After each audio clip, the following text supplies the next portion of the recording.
हाँ तो कनाडा के अंदर एक मेरा बहुत ही अच्छा फ्रेंड है जो कि फिलहाल टोरंटो के अंदर रहता है, बहुत ही अच्छी कंपनी के अंदर एज अ सॉफ्टवेयर डेवलपर अपनी जॉब कर रहा है। और उसने यहाँ पे कनाडा में 2 साल की अपनी पढ़ाई की थी, मतलब एक एक साल के 2 कोर्सेज किए थे। एक था बिजनेस एनालिटिक्स का कोर्स और 1 साल का उसने किया था सॉफ्टवेयर डेवलपमेंट एंड टेस्टिंग का कोर्स XYZ कॉलेज से। मतलब मैं कॉलेज का नाम या फिर उसकी कंपनी का नाम या फिर उसका नाम शेयर नहीं करूँगा प्रिवेसी रीजंस की वजह से।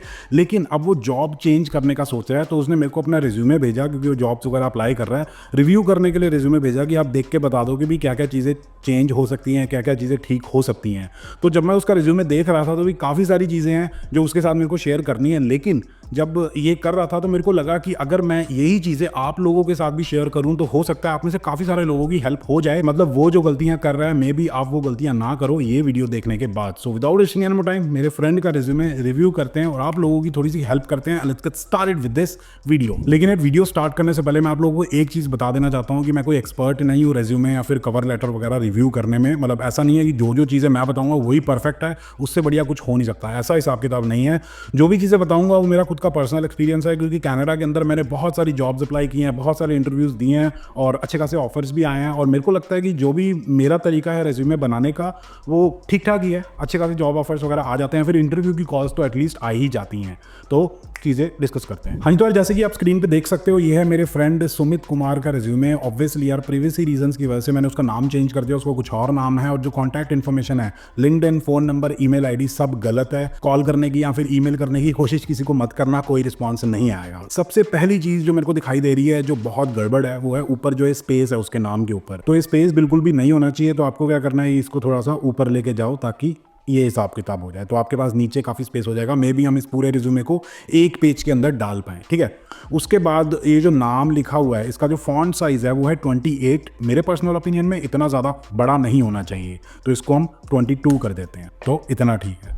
उसके बाद ये जो कॉन्टैक्ट इन्फॉर्मेशन है इसको बोल्ड करने की ज़रूरत नहीं है, तो हम इसको कंट्रोल B कर देते हैं। अब ये बोल्ड नहीं है, ठीक है। 11 फॉन्ट साइज ठीक है कॉन्टैक्ट इन्फॉर्मेशन का और बाकी पूरे रिज्यूमे का। उसके बाद ये जो लिंक्डइन का उसने एड्रेस दिया हुआ है, मतलब अपनी प्रोफाइल का बताया हुआ है, पूरा लिंक देने की मेरे हिसाब से जरूरत नहीं है। आप सिंपली लिख सकते हो linkedin.com/sumit, मतलब https://www. ये करने की जरूरत नहीं है, ऐसे भी मतलब थोड़ा सा क्लीन लगेगा ऐसे। अब यार कॉन्टैक्ट इन्फॉर्मेशन के बाद आ जाती है समरी। अब सबसे पहली चीज़ तो ये बताना चाहूँगा कि यार समरी लिखना कोई बहुत ज़रूरी चीज़ नहीं है। अगर आप उसको स्किप भी करना चाहते हो, सीधा अपने एक्सपीरियंस से या फिर स्किल्स वगैरह से स्टार्ट करना चाहते हो तो कोई दिक्कत वाली बात नहीं है। लेकिन स्टिल अगर आप समरी लिखना चाहते हो तो जैसे मेरे फ्रेंड ने लिखी है 4 साढ़े 4 लाइनों की, इतनी लंबी समरी लिखने की ज़रूरत नहीं है। क्योंकि जो भी HR होता है या फिर जो भी पर्सन आपका रिज्यूमे देखेगा वो इतनी बड़ी समरी को नहीं पढ़ेगा या फिर इतने बड़े रिज्यूमे वगैरह को नहीं पढ़ेगा, तो इसको थोड़ा छोटा करना पड़ेगा। और साथ के साथ ही जो हेडिंग लिखी हुई है ना समरी, ये थोड़ी सी छोटी होनी चाहिए। मतलब 16 फॉन्ट साइज़ है, इसको 14 कर देते हैं और यहाँ पे कमेंट डाल देते हैं। मेरा फ्रेंड अपने आप कर लेगा कि भाई मेक दिस ओनली 2 लाइन्स। मतलब समरी में आपको ये लिखना है कि भी आपको क्या क्या आता है, आपके पास क्या स्किल्स हैं, मतलब मेन स्किल्स जो आपके कोर स्किल्स हैं, जो भी आपके पास एक्सपीरियंस है या फिर जो भी प्रोजेक्ट्स बनाए हैं या फिर जो भी आपकी एजुकेशन है उसके थ्रू आपने क्या इम्पैक्ट क्रिएट किया है, उसको आपको लिखना है सिर्फ 2 लाइनों में, बहुत ही शॉर्ट में। आप ChatGPT को यूज़ कर सकते हो, जैसे मेरा फ्रेंड अब ChatGPT को यूज़ करेगा, ये सिर्फ कॉपी पेस्ट कर दो, ChatGPT को बोलते हो कि भी इसको समराइज कर दो सिर्फ 2 लाइनों में, तो वो कर देगा। तो समरी का समझ आ गया। उसके बाद आगे बढ़ते हैं, एंटर मारते हैं, स्पेस होना चाहिए 2 सेक्शंस के बीच में। और जो रेलेवेंट एक्सपीरियंस लिखा हुआ है इसको भी थोड़ा सा छोटा कर देते हैं और इस रेलेवेंट एक्सपीरियंस की जगह एक्सपीरियंस भी लिख देते हैं, तो कोई दिक्कत वाली बात नहीं है। या फिर वर्क एक्सपीरियंस भी लिख देते हैं तो ठीक है, कोई प्रॉब्लम नहीं है। उसके बाद वो एज अ सॉफ्टवेयर डेवलपर काम कर रहा है XYZ सर्विसेज के अंदर। ऑब्वियसली मैंने कंपनी का नाम हाइड कर दिया है, बताने की ज़रूरत नहीं है। जनवरी 2022 से प्रेजेंट। लेकिन जैसे आप रोल्स एंड रिस्पॉन्सिबिलिटीज़ पढ़ते हो ना, conducted daily credit risk operations at Bank of Montreal, handling data validation, maintenance, integration, testing and ETL processes to ensure data accuracy and support business needs। ठीक है, जो भी उसने काम किया है, लेकिन इसमें जो भी उसने टूल्स वगैरह यूज़ किए हैं, जो भी उसको स्किल्स आते हैं, जो भी अपने स्किल्स उसने यूज़ किए हैं ये काम करने में, उसको नहीं बताया है। फॉर एग्जाम्पल सेकेंड वाले से मैं एक्सप्लेन करने की कोशिश करता हूँ, ऑटोमेटेड की टास्क थ्रू स्क्रिप्ट डेवलपमेंट। ठीक है, आपने जो भी की टास्क होती हैं स्क्रिप्ट डेवलपमेंट करके उसको ऑटोमेट कर दिया। लेकिन कौन सी स्क्रिप्टिंग लैंग्वेज यूज़ की थी, मतलब पाइथन यूज़ की थी या फिर कोई और स्क्रिप्टिंग लैंग्वेज यूज़ की थी, जो भी किया था वो हमें मेंशन करना बहुत ज़रूरी है। इसने नीचे अपने टेक्निकल स्किल्स में लिखा हुआ है कि मेरे को कौन कौन से स्किल्स आते हैं, कौन कौन से सॉफ्टवेयर वगैरह आते हैं, लेकिन उसको अपनी रोल्स एंड रिस्पॉन्सिबिलिटीज़ में भी आपको डालने की ज़रूरत है, क्योंकि बताना है कि भाई देखो जो भी मेरे को आता है उसको मैंने यूज़ किया हुआ है, तभी तो एक्सपीरियंस दिखता है। अब ऐसा नहीं होता कि आपने कॉलेज में या फिर अपनी यूनिवर्सिटी में पाइथन प्रोग्रामिंग सीख ली या फिर सी प्रोग्रामिंग C++ सीख ली, वो तो सबको आती है यार, लेकिन जो भी आपने जॉब की है, जो भी काम किया है, उसमें आपने उसको इंप्लीमेंट कैसे किया है, इंडस्ट्रियल यूज कैसे किया है, वो मेन चीज होती है। तो अपनी रोल्स एंड रिस्पॉन्सिबिलिटीज में आपको वो एक डालने की जरूरत होती है। और साथ के साथ इसने ये भी नहीं बताया है कि भाई जो भी उसने काम किया है, चलो मैंने ये ऑटोमेशन स्क्रिप्ट्स वगैरह बना ली, या फिर जो भी मैंने सॉफ्टवेयर वगैरह लिख दिया, या फिर जो भी यूनिट टेस्ट या फिर जो भी एप्लीकेशन डेवलपमेंट की है, उससे क्या इंपैक्ट क्रिएट हुआ, मतलब कितनी सेल्स हुई, मतलब कंपनी को कितना बिजनेस आया, या फिर कंपनी के जो भी बिजनेस ऑपरेशंस हैं उसमें क्या प्रोडक्टिव हुआ, क्या अच्छा हुआ, 20% 30%, कोई क्वांटिटेटिव चीज़ बताई नहीं है। मतलब जो आपने इम्पैक्ट क्रिएट किया उसको क्वांटाइज करना पड़ेगा कि भाई इतना मैंने इम्पैक्ट क्रिएट किया। तो ये भी चीज़ पहली जॉब में उसने एक्सप्लेन नहीं किया है, तो ये भी ऐड करना पड़ेगा। तो ये भी कमेंट में ऐड कर देते हैं। उसके बाद बात आ जाती है उसकी अगली जॉब की। बेसिकली इसकी जॉब नहीं थी, ये इसकी कोऑप थी, सॉफ्टवेयर टेस्टिंग क्वालिटी एश्योरेंस जो भी होता है, XYZ इंक कंपनी के अंदर, सितंबर 2020 से लेकर दिसंबर 2020 तक।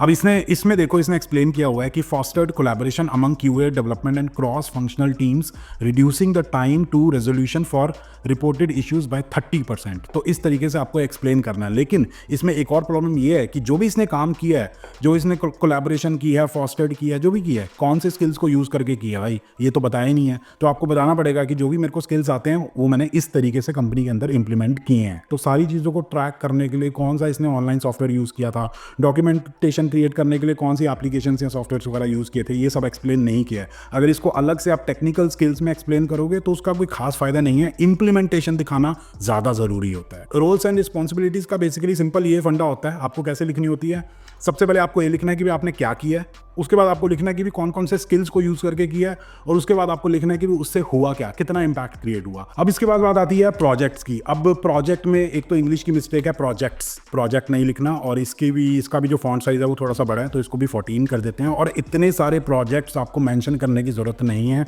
इसने 4 प्रोजेक्ट लिख दिए हैं, लेकिन इतने सारे ज़रूरत नहीं है। 2 या फिर मैक्सिमम 3 प्रोजेक्ट आप लिख सकते हो। इसने credit risk applications including credit risk calculators and जो भी चीज़ है उसको एक्सप्लेन किया है, लेकिन क्या क्या इसने स्किल्स वगैरह यूज़ किए हैं उसको मेंशन नहीं किया।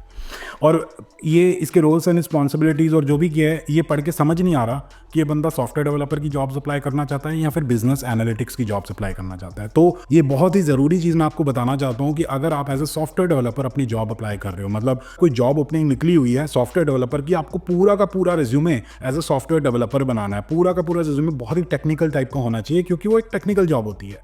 लेकिन अगर आपका बिजनेस एनालिटिक्स की कोई जॉब ओपनिंग पे आप अप्लाई कर रहे हो, तो आपका जो रिज्यूमे है वो पूरा का पूरा बिजनेस एनालिटिक्स टाइप का दिखना चाहिए। तो उसमें आपका CSS या फिर HTML जावास्क्रिप्ट वगैरह नहीं आना चाहिए। तो क्योंकि मेरे हिसाब से बिजनेस एनालिटिक्स में ये सारी लैंग्वेजेस यूज़ नहीं होती हैं। SQL, एक्सेल या फिर जो भी टैबलो वगैरह ये सब टूल्स यूज़ होते हैं वो आने चाहिए। तो प्रोजेक्ट्स का यही होगा कि आपको 4 प्रोजेक्ट्स अपने रिज्यूमे में डालने की ज़रूरत नहीं है। जो भी 2 मेन प्रोजेक्ट्स हैं या फिर 3 मैक्सिमम प्रोजेक्ट्स हैं जिस जॉब के लिए आप अप्लाई कर रहे हो उससे रेलिवेंट। फॉर एग्जाम्पल मैं अपना एक्सपीरियंस आपको बता देता हूँ। जैसे कि मैं कंपनी के अंदर अप्लाई कर रहा था जो कि रोबोटिक्स या फिर वो 3D प्रिंटर वगैरह ये सारी चीज़ें बनाती थी। अब जब 3D प्रिंटर की बात आती है या फिर रोबोटिक्स की बात आती है, तो उसमें सबसे मेन जो कंपोनेंट होता है जिसको कंट्रोल करना होता है वो होती है स्टेपर मोटर। तो उस जॉब ओपनिंग के लिए जब मैंने अपना रेज्यूमे बनाया था, तो उस रेज्यूमे के अंदर मैंने 2 प्रोजेक्ट्स मेंशन किए थे, और उन दोनों प्रोजेक्ट्स में मैंने अपनी मोटर से रिलेटेड जो भी स्किल्स हैं, मोटर को मेरे को चलाना आता है अच्छे से, आगे घुमाना, पीछे घुमाना, उसको ब्रेकिंग करना, सारी चीज़ें मेरे को माइक्रो कंट्रोलर के थ्रू अच्छे से आती हैं, वो एक्सप्लेन किया था। तो बेसिकली जो भी आप प्रोजेक्ट्स मेंशन कर रहे हो वो रेलेवेंट होने चाहिए जॉब ओपनिंग से। ऐसा नहीं है अभी जॉब अप्लाई कर रहे हो आप वेब डेवलपर की, लेकिन आपने अपने PC की एक एप्लीकेशन बना रखी है, वेबसाइट कोई आपने नहीं बना रखी, तो कोई फायदा नहीं होगा। हमें ये नहीं दिखाना कि मेरे को ये भी आता है, मेरे को वो भी आता है, मेरे को ऐसा भी आता है। आपको एक पर्टिकुलर नीश को टारगेट करना है। मतलब ये नहीं कह रहा कि अलग अलग जॉब्स के लिए अप्लाई मत करो, लेकिन अगर दोनों बिल्कुल नीश जो है वो बिल्कुल अलग है, एक है बिजनेस एनालिटिक्स और एक है सॉफ्टवेयर डेवलपमेंट, तो दोनों का अलग रेज्यूमे बनाओ। सेम रेज्यूमे में दोनों चीज़ें घुसाने की जरूरत नहीं है, कंपनी को कोई फर्क नहीं पड़ता। अगर कंपनी हायर कर रही है एक वेब डेवलपर को, वो तो ये देखेंगे भी जेंगो शैंगो जो भी चीज़ें होती हैं वेब डेवलपमेंट में, HTML, CSS, जावास्क्रिप्ट और जो भी चीज़ें होती हैं, मेरा एक्सपीरियंस नहीं उसमें, तो वो आता है नहीं आता है। उसके बाद आते हैं भाई के टेक्निकल स्किल्स। अब मेरे हिसाब से जो टेक्निकल स्किल्स हैं, सबसे पहले इसका फॉन्ट कम कर देते हैं। अब जो टेक्निकल स्किल्स हैं मेरे हिसाब से, अगर आपके पास बहुत ज़्यादा एक्सपीरियंस नहीं है, मतलब 1-2 साल के आपके पास वर्क एक्सपीरियंस है, 2-3 साल पहले आपने अपनी ग्रेजुएशन वगैरह कंप्लीट की थी, पढ़ाई कंप्लीट की थी, तो टेक्निकल स्किल्स सबसे टॉप पे होनी चाहिए आपकी समरी के बाद। पहले समरी 2 लाइनों की, फिर आपके टेक्निकल स्किल्स होने चाहिए, क्योंकि वो आपका मेन जो चीज़ है जिसके बेसिस पे आपको जॉब मिलेगी। फिर आपका जो भी थोड़ा बहुत 1 साल का, 2 साल का, फिर 3 साल का वर्क एक्सपीरियंस है वो होना चाहिए। उसके बाद अब नीचे जो स्पेस है उसको भी थोड़ा सा ज़्यादा कर देते हैं, ज़्यादा स्पेस वेस्ट नहीं करेंगे हम।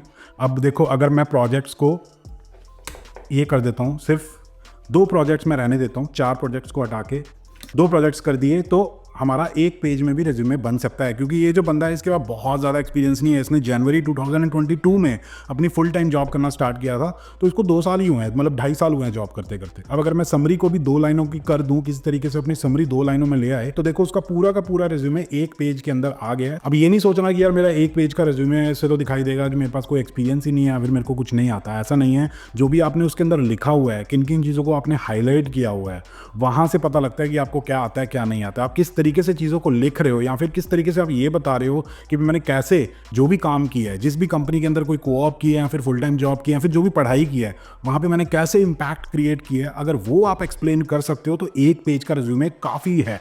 मतलब जैसे ही कोई आपका रिज्यूमे देखेगा उसको पता लग जाएगा, अच्छा ये एक्सपीरियंस है, ये इसकी पढ़ाई है, ये इसके बाद टेक्निकल स्किल्स हैं, और 2 लाइनों में आपने बता दिया कि भाई मेरे को ये आता है। इससे बेस्ट कुछ हो ही नहीं सकता। अगर आप 5-6 साल का एक्सपीरियंस हो जाता है, फिर उससे ज़्यादा एक्सपीरियंस हो जाता है, 8-10 साल का एक्सपीरियंस हो जाता है, तब 2 या फिर मे बी 3 पेजों तक आपका रिज्यूमे जा सकता है। लेकिन उससे कम अगर एक्सपीरियंस है तो इतना बहुत है। और हाँ, एक और चीज़ बोलना चाहूँगा कि जो लेफ्ट और राइट की भी जो इसने मार्जिन्स रखी हुई हैं वो बहुत ज़्यादा हैं, इनको भी हम थोड़ा सा कम कर सकते हैं तो थोड़ा सा बढ़िया लगेगा। और ऐसे ठीक है। और जो भी आप टेक्स्ट वगैरह लिखते हो उसको जस्टिफाइड करना है। मतलब ये सारा मैंने सिलेक्ट किया, फॉर एग्जांपल ये मेरी प्रोजेक्ट की डिटेल्स हैं और इसको ऐसे कर दिया, तो ये थोड़ा सा ठीक हो जाएगा। अब यार जैसे ही मैंने मार्जिन्स को कम किया लेफ्ट और राइट, तो हमें नीचे थोड़ी सी जगह मिल गई। तो अब हम क्या कर सकते हैं, रोल्स एंड रिस्पॉन्सिबिलिटीज़ में थोड़ा सा और ऐड कर सकते हैं। मतलब यहाँ पे मैंने एक लाइन ऐड की कि भाई मैंने कुछ किया है, और यहाँ पे मैंने एक लाइन ऐड कर दी कि भाई मैंने कुछ किया है। मतलब इससे ज़्यादा इंपैक्ट क्रिएट होगा ना। एजुकेशन क्या की है इतना कोई बड़ा रोल नहीं प्ले करेगा कि मैंने XYZ कॉलेज से बिजनेस एनालिसिस किया है, फिर XYZ यूनिवर्सिटी कॉलेज से मैंने software and information system testing किया है, इससे इतना इम्पैक्ट नहीं पड़ेगा। ठीक है, तो ये चीज़ है। और हाँ यार, एक छोटी सी चीज़ ये भी ऐड करनी है कि जो बुलेट पॉइंट्स है ना, इनकी अलाइनमेंट थोड़ी सी सही नहीं है। तो आपको क्या करना है, सारा सिलेक्ट करके इसको थोड़ा सा आगे कर देना और इन बुलेट पॉइंट्स को यहाँ पे ले आना है, ताकि ये सारी चीज़ें अलाइंड हो जाएं। इसी तरीके से बाकी चीज़ों को भी आपको अलाइन कर देना है, क्योंकि थोड़ा सा क्लीन लगता है और ऑर्गेनाइज्ड लगता है।